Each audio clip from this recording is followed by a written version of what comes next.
Hello everyone, welcome to GNB honours classes. आज की इस वीडियो के अंदर हम डीएनए सीक्वेंसेस की नेक्स्ट जनरेशन सीक्वेंसेस जो होता है उनमें आता है इल्यूमिना सीक्वेंसिंग, उसके बारे में हम बात करेंगे।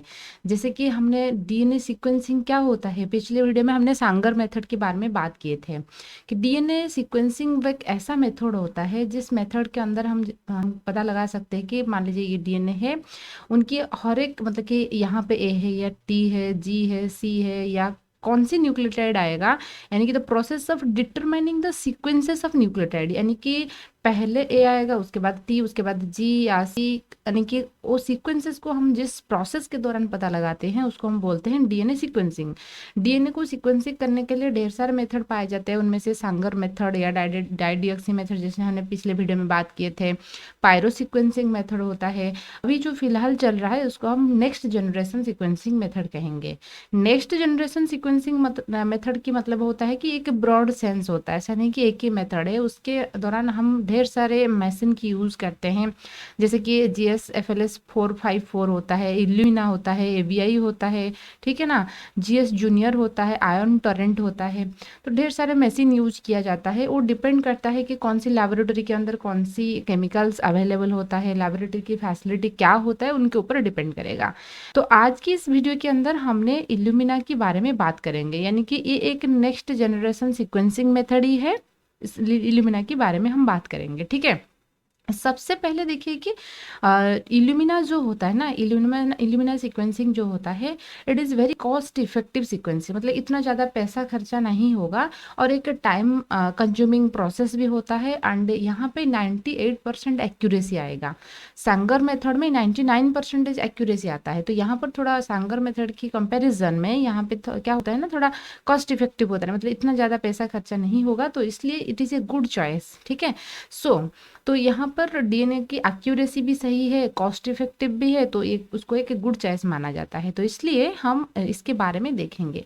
अब हम बात करेंगे कि इल्यूमिना सीक्वेंसिंग की मेथड के बारे में, मतलब कि किस तरीके से उनकी स्टेप्स होता है उसके बारे में हम बात करेंगे। सबसे पहले देखिए, एक टर्म समझ लीजिए तो आपको चीज़ें क्लियर हो जाएगा। इल्यूमिना का मतलब क्या है, टू लाइट अप, जैसे सन जो होते हैं ना, हमको लाइट देते हैं, हम बोलते हैं sun light up the earth. तो इसी तरीके से ऐसा कोई न्यूक्लियोटाइड हम बनाएंगे जो हमारे टारगेट, मान लीजिए आप चाहते हो इस पर्टिकुलर डीएनए की सीक्वेंसिंग करने के लिए, मतलब कि उनमें तो कौन किसके बाद कौन डीएनए न्यूक्लियोटाइड होता है आपको पता नहीं है, आप चाहते हो कि उनकी सीक्वेंसिंग करने के लिए, तो इसलिए आप क्या करोगे, कुछ ऐसा न्यूक्लियोटाइड उसमें ऐड करना चाहोगे जो बाइंड होने के बाद कुछ लाइट प्रोवाइड करेगा। समझ में आ रहा है ना बातें, ठीक है। तो इसको हम इल्यूमिना सीक्वेंसिंग कहेंगे। ये बेसिक नॉर्मल सी बात होता है, मैं पहले आपको समझा देती हूँ। उनमें आएगा formation of library method, bridge amplification method होगा, सीक्वेंसिंग, उसके बाद डाटा एनालिसिस, यानी कि रिजल्ट के बारे में हम देखेंगे।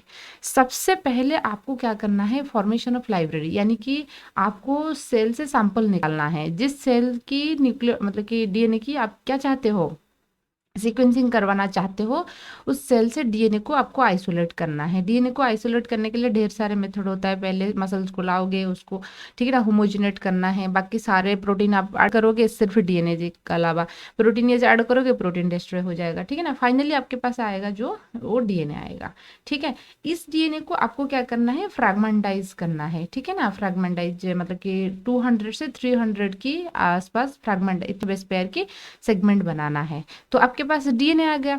डीएनए ये डबल स्ट्रैंडेड डीएनए अभी भी है, तो उसको आपको क्या करना है, सिंगल स्ट्रैंडेड में कन्वर्ट करना है, ठीक है ना, सिंगल स्ट्रैंडेड में कन्वर्ट करना है।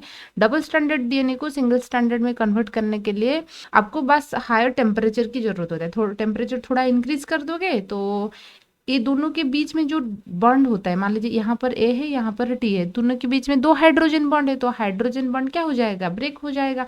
जब हाइड्रोजन बॉन्ड ब्रेक होगा तो ये सिंगल स्ट्रैंडेड को कन्वर्ट हो जाएंगे, ठीक है ना।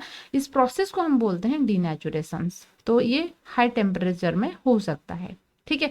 अभी आपके पास क्या है, ढेर सारे सिंगल स्ट्रैंडेड डीएनए हैं। इस प्रोसेस को हम बोलते हैं कि फॉर्मेशन ऑफ द लाइब्रेरी। उसके बाद हम देखेंगे ब्रिज एम्प्लीफिकेशन और क्लस्टर जनरेशन क्या होता है, उसके बारे में थोड़ा हम देखेंगे। ठीक है। अच्छा, जैसे मैंने आपको बताई थी कि सेल आपने लोगे, आइसोलेट करोगे, करने के बाद आपको ऐसे डीएनए मिल जाएगा, उसको अपने रिस्ट्रिक्शन एंड न्यूक्लियस देके उसको फ्रेगमेंटाइज कर सकते हो, डीनेचुरेशन करके आप उसको सिंगल स्ट्रैंडेड डीएनए में कन्वर्ट कर सकते हो। उसके बाद एक बात आता है कि हम एडाप्टर बनाएंगे। ठीक है। एडाप्टर, एडाप्टर क्या होता है, ये एक ओलिगोन्यूक्लियोटाइड होता है। ओलिगोन्यूक्लियोटाइड हमारे पास सारे आइडिया है, ए डीएनटीपी, डी मतलब डीएटीपी, डीटीपी, जीडीटीपी, जीसीटीपी सारे आइडिया है। हम एक छोटा सा इस तरीके से डीएनए फ्रैगमेंट मतलब ओलिगोन्यूक्लियोटाइड मान लीजिए GATA, ठीक है ना, इस तरीके से एक ओलिगोन्यूक्लियोटाइड सीक्वेंसेस ए है, मतलब एक तरीके के बनेंगे और एक तरीके की बनाएंगे, दो तरीके के बनाएंगे। यहाँ पे देखिए एक ए तरीके के, एक बी तरीके के, दो टाइप की हमने अडेप्टर मॉलिक्यूल बनाया है। अडेप्टर मॉलिक्यूल की सीक्वेंसेस हमको पता है क्योंकि हम खुद ही उसको बनाया है ना, तो इसलिए हमको ये चीज पता है। ठीक है। दो तरीके के हम बना रहे हैं क्या, आपके अडेप्टर मॉलिक्यूल, एक ए टाइप की है और एक बी टाइप की है, जैसे आपने यहाँ पे देख सकते हो। इस एडेप्टर मॉलिक्यूल की कॉम्प्लीमेंटरिटी सीक्वेंसेस हम क्या करेंगे, हम एक अलग सी एरिया में बना के डालेंगे, एक प्लेट करेंगे इस एडेप्टर मॉलिक्यूल की कॉम्प्लीमेंटरिटी सीक्वेंसेस। मान लीजिए यहाँ पर GATC है, उनके कॉम्प्लीमेंटरी क्या रहेगा, CT80। ठीक है। तो यहाँ पे जो कॉम्प्लीमेंटरिटी रहेगा CT80, समझ में आ रहा है ना। अच्छा, तो रेड कलर वाले, तो इस तरीके से यदि ब्लैक कलर में अपने CAGG है तो उनकी कॉम्प्लीमेंटरिटी क्या रहेगा, GTCC, समझ रहे हो ना। तो इस तरीके से कॉम्प्लीमेंटरिटी हमने बना के और एक प्लेट में डाला है और ये अडेप्टर हम डाल रही हैं। अब बात आ रहा है, ये जो अडेप्टर आपने बनाया है उसको क्या करोगे, डीएनए लाइगेज एक एंजाइम होता है, उसकी मदद से वही सिंगल स्ट्रैंडेड डीएनए के अंदर उस चीज़ों को ऐड करोगे।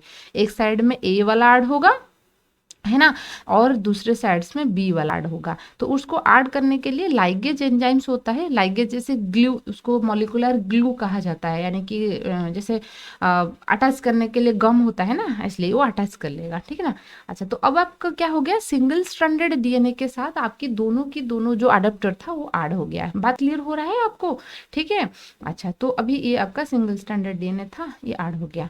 ऐड होने के बाद अब हम अलाउ करेंगे ये जो single stranded DNA along with the adapter, उसको ये प्लेट के ऊपर मूव करने के लिए हम अलाउ करेंगे। देखिए, अपने मैंने जैसे आपको बताया था कि आपने प्लेट बनाया है, ठीक है ना, इस प्लेट बनाया है, इस प्लेट में हम अडेप्टर स्पेसिफिक कॉम्प्लीमेंटरिटी सीक्वेंसेस डाले हैं ऑलरेडी। ठीक है ना, हमको ये पता है, हम उनकी कॉम्प्लीमेंटरिटी सीक्वेंसेस डाला है। अब क्या होगा, जब ये आएगा कौन, single stranded DNA along with the adapter on the both sides, ठीक है ना, ये जब आएगा तो यहाँ से ये चिपक जाएगा क्योंकि अडेप्टर की कॉम्प्लीमेंटरिटी सीक्वेंसेस तो वहीं पे है। बात समझ में आ रहा है ना, कॉम्प्लीमेंटरिटी का मतलब क्या है, जैसे हमने यहाँ पे बनाए थे कि GATA होता है, GATA अडेप्टर के पास है, GATA अडेप्टर के पास है, GATA, तो हमने कॉम्प्लीमेंटरिटी यहाँ पे उनका बनाए थे कि क्या है, CTAT, ठीक है ना, ये उसके साथ बन जाएगा। ठीक है ना। तो इसलिए अब क्या होगा, ये अडेप्टर दोनों ऐसे बन जाएंगे और आपकी जो डीएनए है, मतलब कि उनका दो था, ठीक है ना, दोनों एंड में हमने ऐसे डाले थे, डीएनए था, उनके दोनों एंड में हमने अडेप्टर डाले थे, तो दोनों एंड अब क्या हो जाएगा, वही कॉम्प्लीमेंटरिटी के साथ जब जुड़ जाएगा, कुछ इस तरीके से आपको नजर आ रहा है, उसको हम बोलते हैं ब्रिज। समझ में आए ना, हमने उसको ब्रिज क्यों बोल रहे हैं, क्यों हम बोल रहे हैं कि ये ब्रिज एम्प्लीफिकेशन क्लस्टर जनरेशन हम क्यों बोलते हैं, क्योंकि ऐसे ब्रिज जैसे हो रहा है, जैसे लंदन ब्रिज आपने देखा है ना, ब्रिज है, तो इसी तरीके से है, तो इसलिए हम ब्रिज एम्प्लीफिकेशंस कहेंगे। तो यहाँ पर एक बार अटैच हो गया, अटैच होने के बाद हम क्या करेंगे, इस प्लेट के अंदर हम अलाउ करेंगे डीएनए रेप्लिकेशन हो जाए। तो डीएनए रेप्लिकेशन होने के लिए जैसे जो चीज़ें की जरूरत होता है, बेसिकली जो न्यूक्लियोटाइड की जरूरत होता है, एंजाइम्स की जरूरत होता है, सारी चीज़ें हम डालेंगे। यहाँ पर जो न्यूक्लियोटाइड हम डाल रही हैं ये थोड़ा रेडियल लेबल्ड है, यहाँ पर बात आ रहा है, क्योंकि डीएनए को देख कर नया डीएनए बनाना है, तो वही अवेलेबल रहेगा, तो जो डीएनए है तभी तो वो बना, मतलब कि ऐड कर सकता है ना। तो जैसे कि मान लीजिए मैंने एक हाइपोथेटिकली आपको बता रही हूँ, अपने एडेनिन के लिए रेड कलर लिया है, ग्वानिन के लिए पर्पल कलर, एंड साइटोसिन्स के लिए स्काई कलर, एंड थायमिन के लिए ऑरेंज कलर। जब जहां पर ऑरेंज कलर ऐड होगा तो आप डिटेक्ट कर लोगे कि यहाँ पर थायमिन है, तो जो टेम्पलेट स्ट्रैंड था तो यहाँ पर ऑब्वियसली एडेनिन रहेगा, क्योंकि थायमिन क्यों ऐड हो रहा है, उसके साथ तो उनकी मतलब कॉम्प्लीमेंटरिटी एरिया में एडेनिन है, इसलिए तो थायमिन ऐड हो रहा है ना। ठीक है, अच्छा यदि मान लीजिए साइटोसिन्स है, मतलब साइटोसिन ऐड हो रहा है, तो आपको स्काई कलर नजर आएगा। स्काई कलर, साइटोसिन ऐड हो रहा है, इसका मतलब है कि आपने जो डीएनए, जिस डीएनए को चाह रहे थे उसके पास ग्वानिन है। यदि आपको रेड कलर आ रहा है, इसका मतलब है कि उसमें थायमिन है। यदि आपको पर्पल कलर आ रहा है, इसका मतलब है कि उसमें साइटोसिन है। समझ में आ रहा है ना। तो ये उनके कॉम्प्लीमेंटरिटी सीक्वेंसेस होता है। यहाँ से आप डिटेक्ट कर लोगे कि ये डीएनए सीक्वेंसिंग है। इतना आसान है, थोड़ा आप देख लीजिए, अब उसके बाद हम बात करेंगे उनकी स्टेप्स। हो गया, जैसे आपने लिखोगे कैसे, देखिए फॉर्मेशन ऑफ लाइब्रेरी कहाँ तक हम देखेंगे, कब तक हमने सिंगल स्टैंडर्ड डीएनए बनाई और अडेप्टर मॉलिक्यूल उसके साथ लाइगेट किया, तब तक हमारा चलेगा formation of the library. Bridge amplification आपको समझ में आ गया, वही प्लेट के अंदर कॉम्प्लीमेंट अडेप्टर की कॉम्प्लीमेंटरिटी सीक्वेंसेस था, हमने लाके उसको अटैच किया ताकि वो एक ब्रिज जैसे, यू टर्न जैसे हो गया, ब्रिज जैसे हो गया। उसके बाद सीक्वेंसिंग, जो मतलब कि फ्लोरोसेंस न्यूक्लियोटाइड्स था वो अटैच हो गया, सीक्वेंसिंग हो गया। और कलर को देख के एनालिसिस करना, डाटा एनालिसिस हो गया। ठीक है, देखिए लाइब्रेरी कंस्ट्रक्शन आप कैसे करोगे ना, isolate the DNA from the sample, cut into, मतलब कि उसको फ्रेगमेंटाइज करेंगे 200 से, मतलब कि पूरा का पूरा डीएनए जो फ्रेगमेंट था हम छोटा छोटा फ्रेगमेंट करेंगे, लगभग 200 से 300 बेस पाया। Double standard mark fragment make it denature by heat, तो उसको अभी क्या करना है, सिंगल स्टैंडर्ड बनाना है। तो now adapter to both hand, दोनों एंड में हमने अडेप्टर ऐड करेंगे। तो यहाँ तक होता है लाइब्रेरी कंस्ट्रक्शन। नेक्स्ट चीजें बात करेंगे, ब्रिज एम्प्लीफिकेशन। तो हमने एक सॉलिड प्लेट लिए थे, इस प्लेट के अंदर क्या थे, टेम्पलेट हमने ऐड किया है जो कि अडेप्टर कॉम्प्लीमेंटरिटी सीक्वेंसेस होना चाहिए। फॉर मतलब कि दो टेम्पलेट रहेगा, दोनों एंड था ना, दोनों के अपोजिट रहेगा। So when you put the sample along with both and adapter get attach, जब हम ऐड करेंगे दोनों एंड अटैच हो जाएंगे। तो इस तरीके से सीक्वेंसिंग का मतलब क्या होता है, जैसे आपने 4 डिफरेंट फ्लोरोसेंस डाई हम ऐड करेंगे, डीटीपी डीटीपी सीटी, अलाउ द पॉलीमराइजेशन, उसको डीएनए सिंथेसिस करने के लिए अलाउ करेंगे, यानी कि सारे बफर ऐड करेंगे, एंजाइम्स ऐड करेंगे, ये चीज़ें तो फ्लोरोसेंस न्यूक्लियोटाइड्स तो ऐड हो गया, उसके साथ वो बना लेगा।